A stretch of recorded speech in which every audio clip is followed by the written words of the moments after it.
Hello there. For our project, we chose the topic of museums across New South Wales. We'll specifically be looking at 3 museums: Sydney's Powerhouse Museum, Newcastle's Newcastle Museum, and the Maitland Jail. Our aim for this project is to examine these 3 museums in relation to their accessibility for deaf and hard of hearing individuals. Each of these museums provide alternate ways in which people can interact with the museum as a whole. We will observe how effectively each of these museums allow for deaf and hard of hearing individuals to interact with their exhibits, programs, and tours. We will analyse 3 vital areas: how helpful, knowledgeable and cooperative staff are, how well information is displayed, and how clear captions are displayed on videos around each of the museums. To start us off, we will look at the Powerhouse Museum. The Powerhouse Museum is operated by the Museum and Applied Arts in Sydney, or MASS for short. It is located in the Sydney suburb of Parramatta. The museum's exhibits frequently include historical artifacts, Australian pop culture exhibits, transport exhibits, and space and aeronautical exhibits. They house nearly 500,000 artifacts, and last year, over 600,000 people visited the museum. To start our analysis, we will look at the staff at the Powerhouse Museum. We found that the staff at the Powerhouse Museum were helpful, but it seemed that they ignored common protocol when greeting guests. The service lady behind the front desk failed to make eye contact with us, and while we were talking to them, they usually just continued to look down at their screen. We found that this would be difficult for a deaf or hard of hearing person, as lip syncing and facial cues are a vital part of communicating.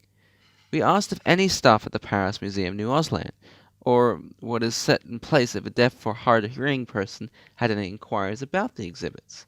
The staff told us that there was no one at the Powerhouse that knew any Auslan to any extent.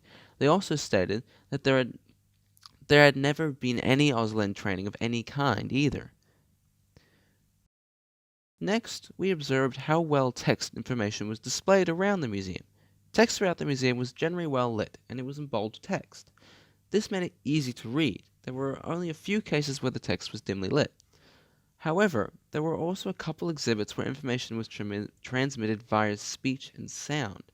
There was no translation for these exhibits. This presents a clear problem for deaf and hard of hearing individuals. Captions are also vital for deaf and hard of hearing individuals to be able to understand videos.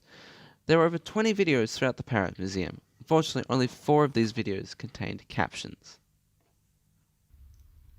Next, we looked at the Newcastle Museum. The Newcastle Museum is a highly interactive museum located along Newcastle's waterfront. According to its website, their vision is to be a vibrant and welcoming centre for and about Newcastle. Their exhibits resemble those of the Powerhouse, with exhibits examining Newcastle's history, transportation, and Newcastle's industrial past. The Newcastle Museum has been in operation since 1988. The Newcastle Museum staff were much friendlier than those of the Powerhouse. They made direct eye contact with us when we approached the front desk. They directed us to the exhibits by referring to the colours of the exhibit entryway, but no map was handed out. The eye contact and direct communication was definitely beneficial, but having a physical map would have made for a more simplified experience. The Newcastle Museum did have one staff member who was fluent in Auslan. Unfortunately, they were not present while we were visiting. The staff said that the deaf individual must organise in advance for that staff member to be present while we were touring the museum.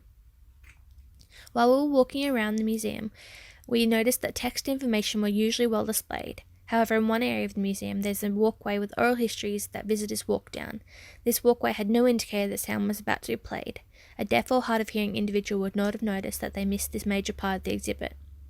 The Newcastle Museum only had one video that was captioned. However, sound was not played from it either. Finally, we looked at the Maitland Jail.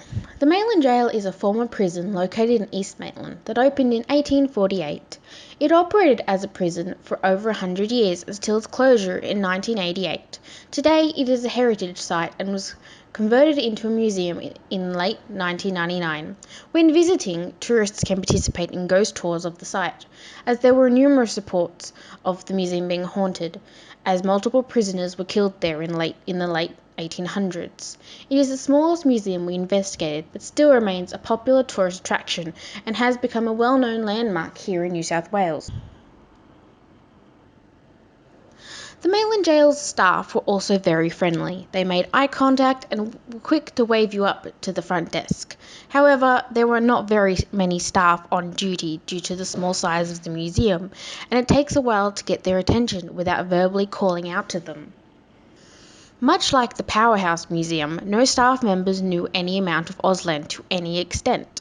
Staff members suggested that we would have to organise our own sign language translator before arriving at the museum. However, one defining feature at Maitland is the majority of the information is presented by the staff orally.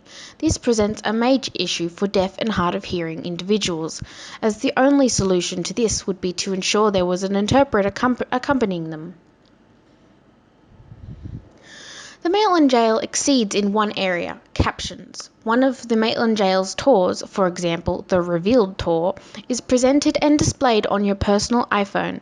This tour has both Auslan captions and audio caption options.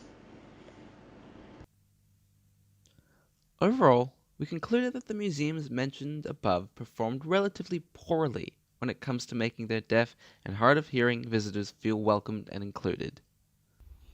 The two major issues we encountered were similar across each of the museums. They were the lack of trained staff who knew Auslan and the lack of captions on videos throughout each of the museums.